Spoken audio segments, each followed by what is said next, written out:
Welcome into This Has to Work. Today I am joined by Kimber Falkinburg.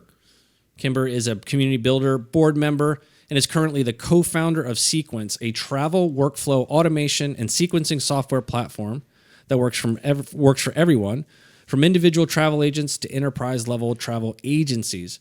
Sequence eliminates the ad hoc, unrelated, non-integrated, error-prone software solutions agents have always been forced to use. Kimber, welcome to the show. Thanks for having me, Matt. Great to be here. Yeah, I really appreciate it. So, like many founders, you've had an interesting career path and ultimately culminates in co-founding a startup. So tell us a little bit about your journey from working in health and human services roles to the travel industry and now software and startups. Excuse me. I've always had a deep passion and appreciation for travel. I've taken the opportunity to visit 49 of the 50 United States. I've visited several countries and also lived in 5 states in my adulthood.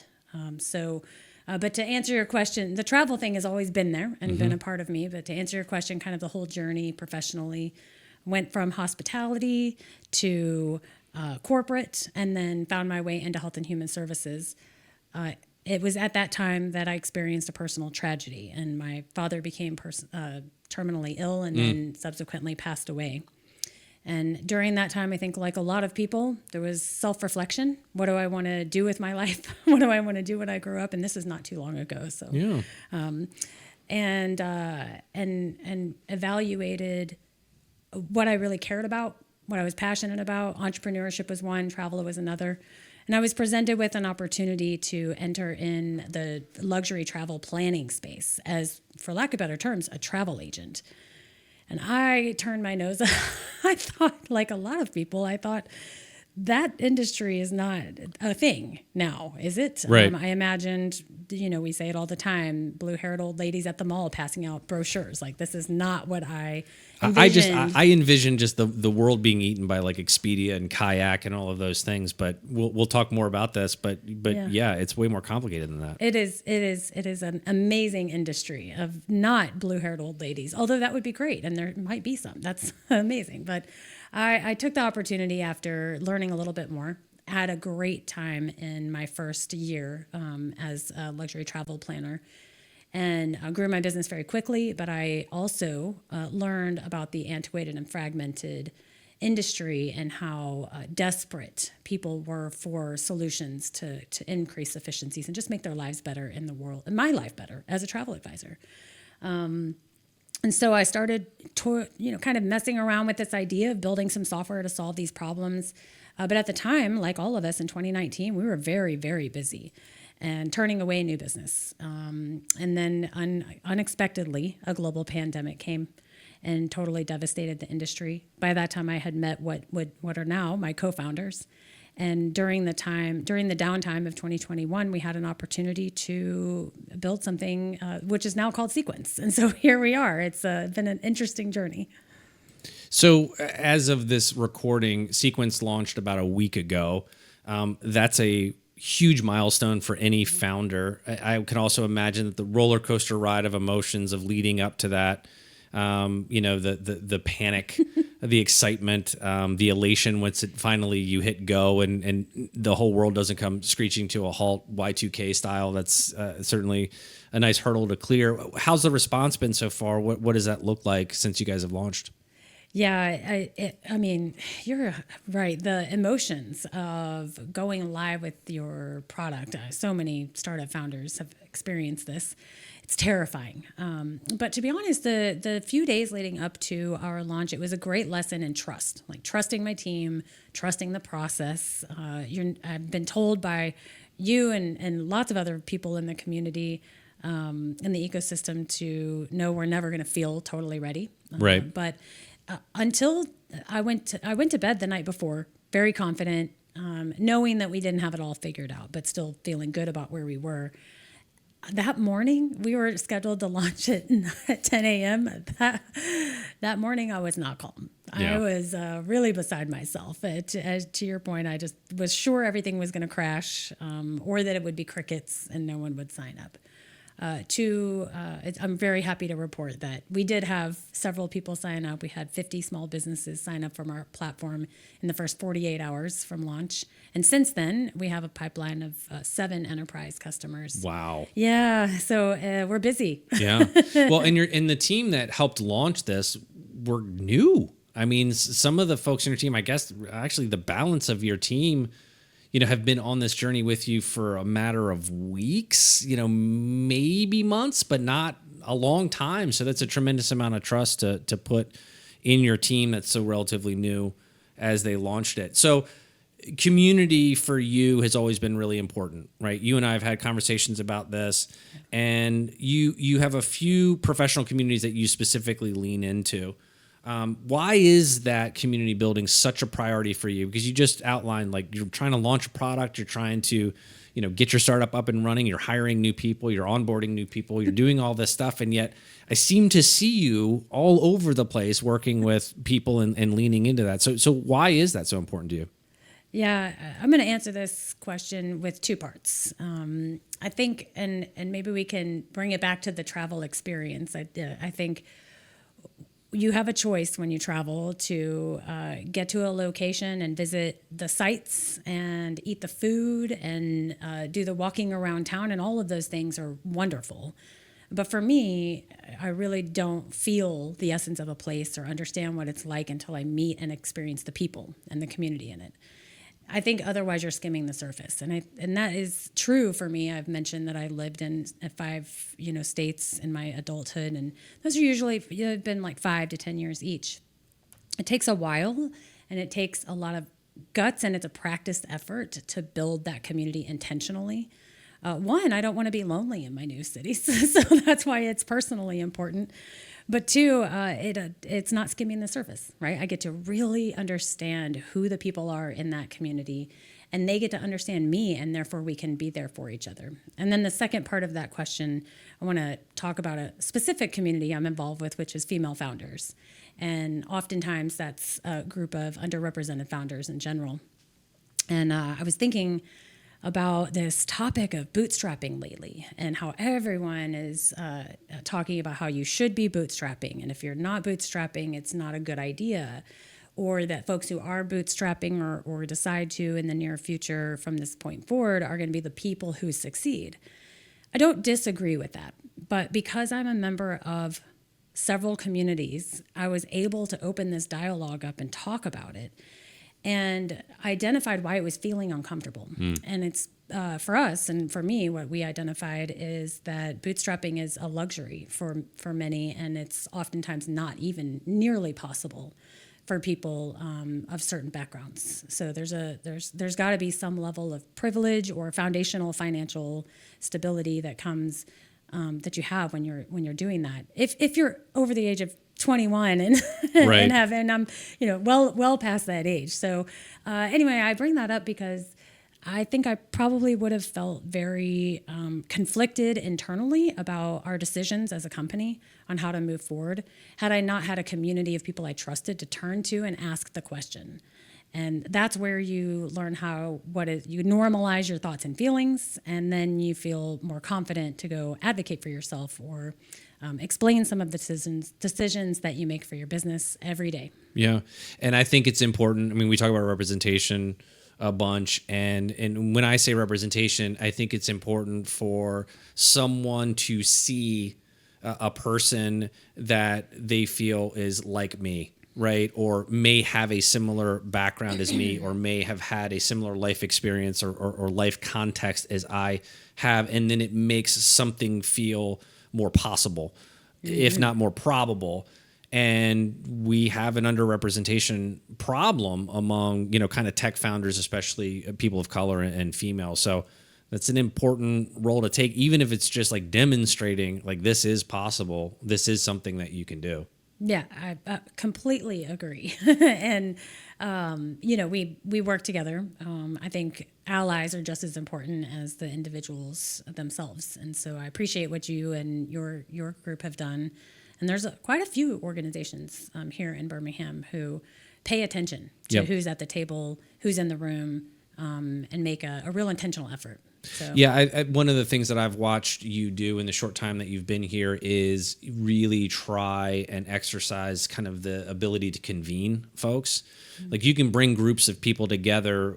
It's seemingly, I'm sure it's not, but from the outside it looks pretty effortless. And so that's a huge role for any person to play, especially somebody who's brand new and to the community. And speaking of community and its importance to you, you moved your entire existence and company from arguably one of the biggest hotbeds of startups and tech in the United States in Austin, Texas, and you moved to Birmingham, and you did it pretty fresh off of coming out of a Techstars Austin cohort, which is a very competitive Techstars to get into.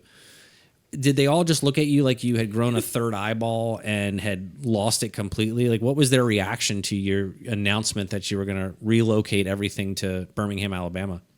How did they wanted to know how they failed me. No, I'm just kidding. I'm just kidding. They were shocked. It did not seem to make sense. But once I had the opportunity to explain, they got it. But yeah, it was a shocker for sure for everyone involved. and to follow up on that, so why Birmingham? Why do that? That's a massive move. And some people would look at it on paper and go, why would you move away from Austin? All this stuff is happening to, at best, an emerging ecosystem in Birmingham, Alabama. I want to tell you the story of our first night in Birmingham. First time I ever visited Birmingham and never intended to move to Birmingham. Had, unfortunately, low expectations. We need to change that, right? But I walked into Paper Doll, which is a lovely bar downtown. And there were several people already there. My co-founder and I walked in. We a wonderful person, Maria Underwood from Birmingham Bound, had invited us to the happy hour.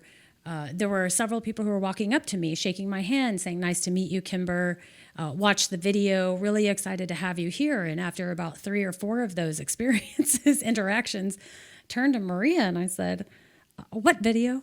And she said, "Your Techstars pitch video." And I said, "They've all watched it." She said, "Yes, I sent it out." And that was a moment where I turned to her and said, "Is everyone here for us?" I honestly did not realize. Honestly, You just thought you walked into like a pre-existing I thought there was happy hour. Yeah, there was an ecosystem happy hour happening, which happens like ladies' night or like buy one get one free beers or. Oh, I mean, I thought it was maybe a startup ecosystem happy hour, but not a Sequence is coming to visit. Yeah. Let's show them what it's all about here. Happy hour. And I mean, even to the extent that Maria brought in a potential enterprise customer who was there to talk about Birmingham. It's the nation's oldest travel agency was birthed right here in Birmingham, Brownell Travel. Really? It's true. Yeah. I thought it was a good sign for us.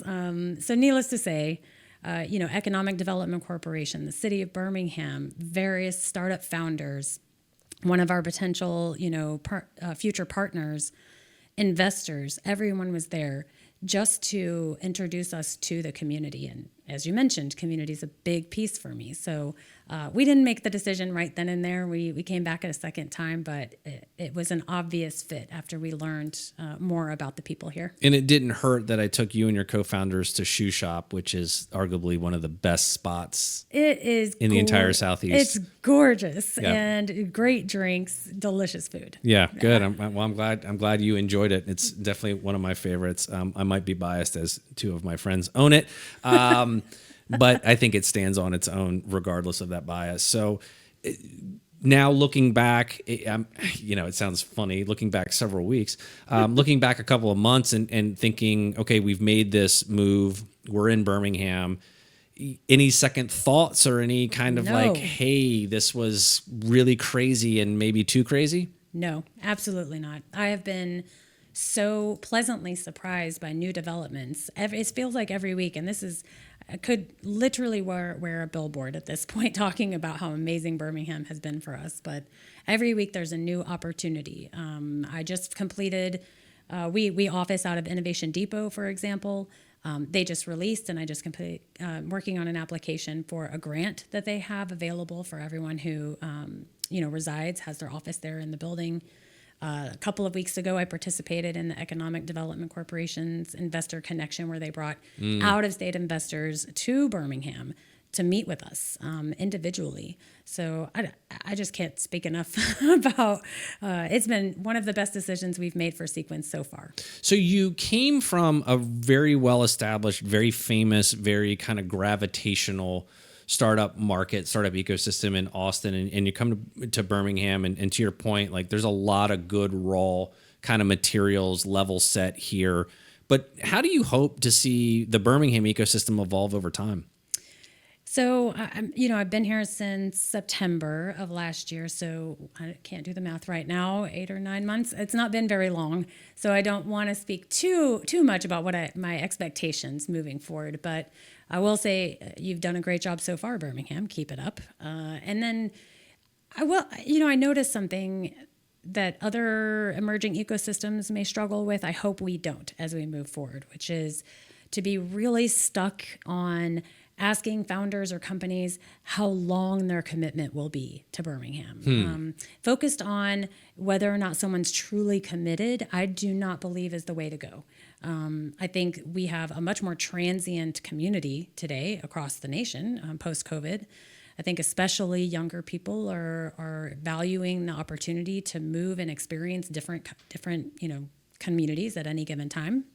And also, that kind of puts the ownership on the founder to do everything they can to stay, when in fact, isn't it our responsibility to... 100% agree with that. Right. It should be something that an ecosystem, a community should be earning that kind of retention on a daily, weekly, monthly, annual basis. And yeah, 100%, that should never be on the founders. That should never be on the startups, because I think if you take a long enough view and start looking ahead, you go, well, they need to be where they're going to be most successful. It's really up to the resourcing of any individual area to kind of bring those resources to bear on behalf of those companies. It's weird to me because I've always felt like startups and tech companies are treated a little bit differently from the economic development lens. We bend over backwards for, these production facilities and manufacturers and tax incentives and all of these things that basically guarantee they have to stay here. And there's a huge financial benefit to doing it. But for startup founders, we're like, how long are you planning to be here? Even though we've given you very little financial support, and frankly speaking, we've now just put the onus on you. So yeah, I 100% agree with you. That feels very much kind of misplaced. But let's go back to Sequence for just a second. I'm not sure I did a fantastic job of explaining it, and it certainly didn't do Sequence its full justice in my intro. So talk a little bit about what Sequence does and what are the pain points that it's solving for travel agencies, agents, and enterprise level customers. All right. This is the part I get excited about. Good. Right? So I'm going to answer with the one sentence and then dive more directly to speak with my customers. Techstars has trained you well. Yeah, exactly. Sequence is a purpose-built workflow automation platform for the growing travel agency industry. Well done. Thank you. That's practiced. And I'll speak directly to the customers who might be listening right now or our future customers. If you are a travel advisor and you've been in the business for a while and you have a huge book of business or even a moderate book of business, you have thousands and thousands of tasks that it takes to operate your business on a daily basis. You're managing clients, which is oftentimes, AKA being a counselor. You're overwhelmed. You don't know how you're going to keep it all straight. This is exactly why we built Sequence. As former travel advisors ourselves, we understood the need, and we put together a platform that very simply orders everything you need to do in your daily operations, not just what you need to do, but when you need to do it. And we removed all of the headaches of having to set up that system on your own. For example, if you were doing something in Trello or Basecamp and trying to turn it into a tool for this industry, it's never going to be, and ours is. And then if you're new to the industry, our platform can certainly help you get from 1 to 3 and start building a very meaningful travel advisor and travel planning business. And then for our enterprise customers, this really is about increasing efficiencies across the board for all of your travel advisors in your community, which then obviously can increase your opportunity for revenue.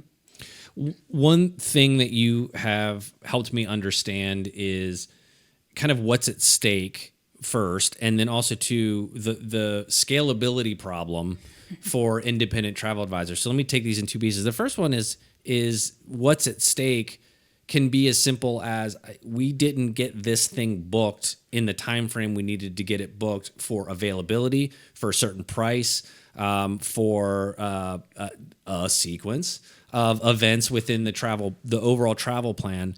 And when you miss that, you can't fix that, or it becomes hard to fix that. And it can be as simple as an error, right? It can be as simple as, oh, I did this thing before, like order of operations.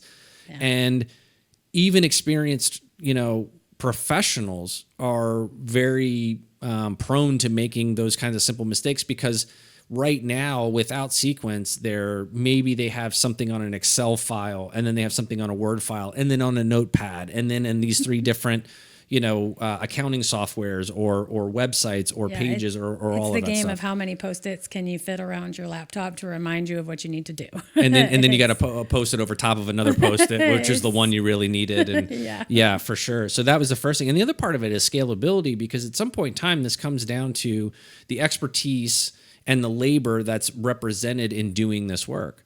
So a travel agent, a professional internal stakeholder, whoever it is that's doing this work, they can be extremely good at what they do, and they can do things that other people certainly can't do for themselves. Mm-hmm. But if they can't do it faster, more efficiently, they do less of that work. For an independent travel agency, that means you're making less revenue. And so you have a scale issue. So you are solving for that as well, which is you can now do more business at a high level for more people in the same period of time, because you're not chasing Post-it notes around the perimeter of your laptop. Yes. And I'm in love with the travel advisor industry, the travel agency industry. You're talking about folks who really value travel as a transformational experience, and folks who love being entrepreneurs. And so these are some of my favorite people. And they're so passionate about what they do, planning these trips for their clients. They also understand that many of their clients these trips mean something, whether it's because they saved, all year long to be able to take it, or because they're taking their grandchildren on this incredible opportunity over the summer. So missing a beat, missing any smallest detail has the potential to have enormous consequences for that family. And travel advisors really do care. Yeah. And so, our platform is helping decrease those errors and those emissions, and also providing a sense of peacefulness and kind of reducing the chaos that's running around in your head all day, worried that you might have forgotten something that is vitally important. And right now, I don't know if you've tried to book a trip to Europe lately, but for example, I think half the world is planning to go to Italy and Greece in 2024. Well, I just saw something interesting that we're talking about, like airfare to Italy specifically went from, it was cheaper to fly to Italy than like Chicago for a few months. And now it's prohibitively expensive. Yes. If you can even get a flight in the first place. That's right. And you alluded to it. Travel advisors, they can see these things coming. They're professionals, just like your financial planners or financial advisors. They're professionals in the world of travel. They see trends. They know what to watch out for. Good ones contacted their clients, a year ago and said, if you're planning on Italy in 2024, let's do it now. Let me call the hotel. Let me reach out, send the email, ping them, whatever, mechanism they're using to make sure you get that corner room I know is so good, right? And that you're not stuck trying to plan 6 months out and there's really nothing available, or you're going to spend $10,000 on a room that was $2,000 a few months before. So Sequence has launched at least its first version, kind of market ready version. What's the initial feedback been like from the users that have, by the way, have been sitting on a wait list for how long? Yeah, a while. Yeah. Embarrassed. We'll just say while. A while. Yeah. Okay. Dot. A while. So they're on the platform. They're using it. It's early. They've only been using it for really a number of days at this point. What's that initial feedback been like? Good.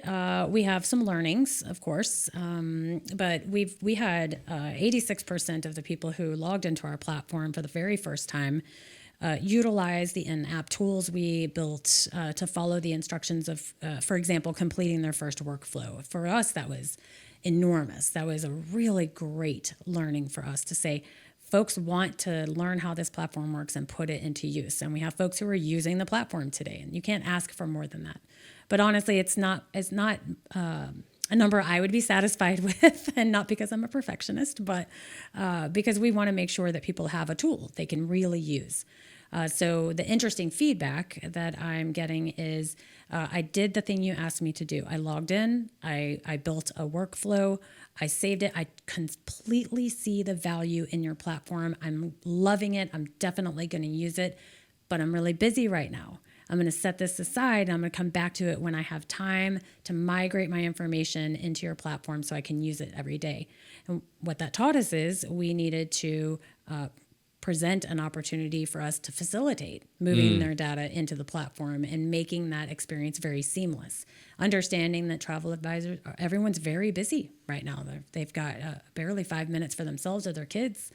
Our job is to make this simple. So that's what we're focused on. So that's really interesting. So you're taking the feedback you're getting. You're obviously doing something with that feedback, which, by the way, that's what you should do as a founder. It's certainly what you should do with a launched product. I'm not sure everybody does it.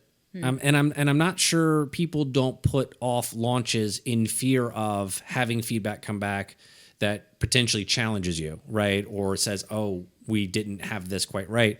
My counter argument is always, well, if you didn't, how would you know? You can't predict the future. And frankly speaking, it's always going to be a user that breaks whatever it is that you spent so much time trying to build. But in that becomes the innovation, or out of that comes the innovation that's probably required to make a better product. So you're implementing that feedback, and that's in development. But what's next for Sequence? What are you excited about? What's coming down the pike, as they say? Yeah, so it's directly related to, we have great advisors, very hands-on advisors. Again, community building matters, right? Getting stakeholders engaged in the process. And so we have this cohort of folks that came on from our wait list. And I say cohort because the great advice we had was, now that we have these enterprise folks, the worst thing we can do is invite 450 users onto the platform at once and from one of the enterprise customers. What could go wrong? What could go wrong, right? We can't adequately service those folks. So I would say what's next is to make sure that we become exceptional service providers.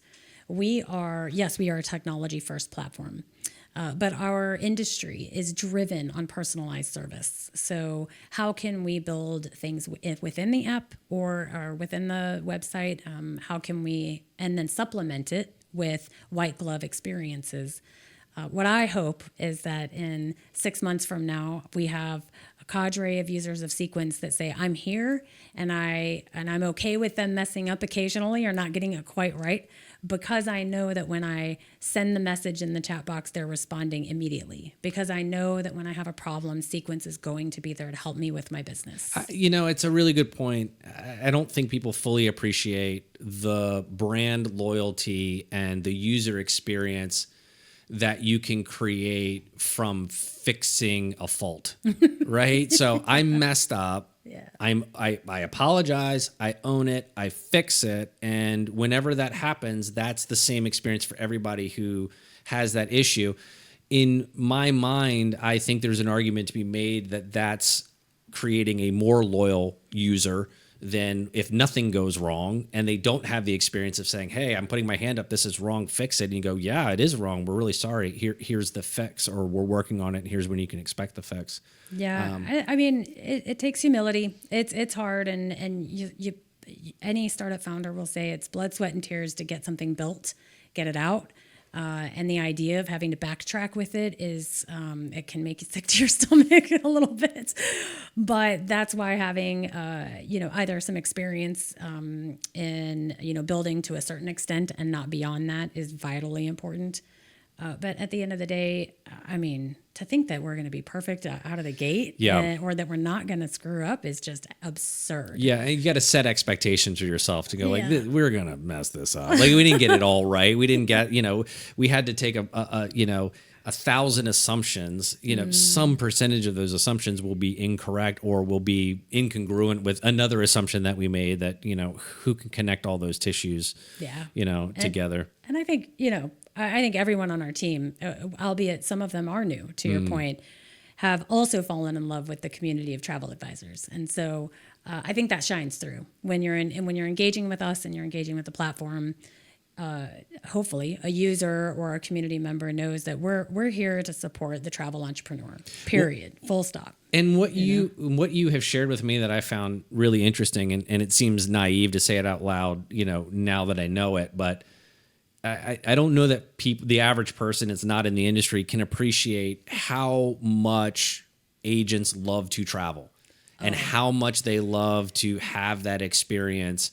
And they've all got this like little list of, this is the best restaurant outside of Barcelona for the springtime when this particular thing is being harvested or whatever. Like there's some specificity I've seen on Instagram with some of these folks where it's like, this is the place to be between, March 3rd and April 17th.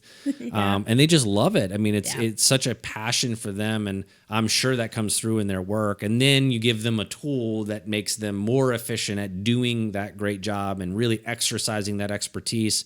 That again, I think if you've worked with a travel agent on anything remotely complex, or in my case, not that complex, but I still don't want to deal with it, you really come to appreciate the way they think and they're thinking through, because they're thinking about it as if they were doing it themselves. Yeah. Because they do it themselves all the time. Yeah. Good travel advisors are visiting those locations, or they visited multiple times, and they know all the good spots, and they want you to have the exact experience they have, right? And to feel it. Travel is emotional, in nature. With Sequence, not only can we help with scaling and hopefully travel advisors who want to build their business and grow it can, but also, just as many, I think, want to be able to actually travel again and enjoy their business. And so creating efficiencies frees up more time in their schedule to say yes when they're given the opportunity to visit that new hotel that just opened in Rome, for example. So I'll put you on the spot in that same vein, which is, what's one place that probably isn't on most people's radar that you think, hey, this is a bucket list, figure out how to get to this place or this region or this area?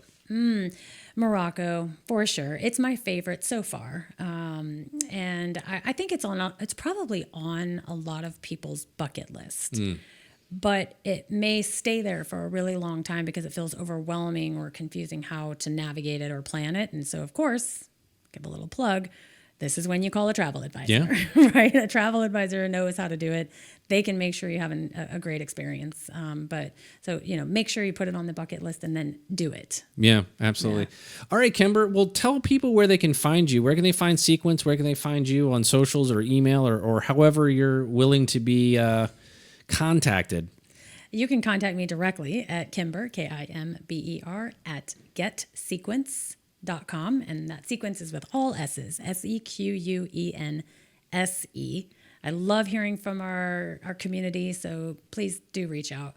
Other than that, you can find us active on Instagram. That's where a lot of our community lives, so at Sequence.